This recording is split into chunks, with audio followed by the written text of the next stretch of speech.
ব্যক্তি দেওয়ার মতো আর কিছুই ছিল না, শুধু তার যে খাবারটা সামনে নিতে কতটুকুই তার সামর্থ্য। তারপরেও সে তার ওই খাবার থেকেই ওই লোকটাই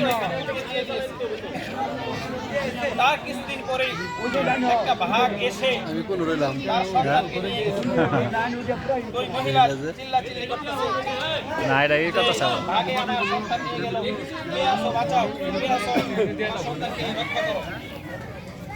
তো কিছুক্ষণ পরেই দেখা গেল যে একদল মানুষ তার ওই সন্তানকে বাঘের কাছ থেকে ছিনিয়ে এনেছে। সুবহানাল্লাহ। তো তার কাছে এই খবর পৌঁছানো হলো যে তোমাকে আল্লাহ তাআলা তোমার এই সন্তানকে হেফাজত করছে একমাত্র তুমি যে একজন সোয়ালকারীকে, তুমি যে তোমার লুকমাটা দান করছিলা, খাবারটা দান করছিলা, এই দানকে আল্লাহ তাআলা এমন ভাবে পছন্দ করছে, কবুল করছে, সেই জন্য তোমার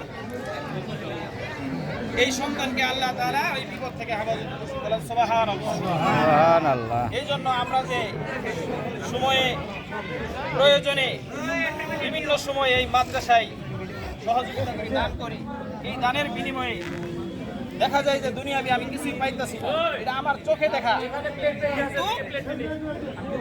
কিন্তু যদি আপনি দেখা যায় না, চোখে দেখা যায় না, কিন্তু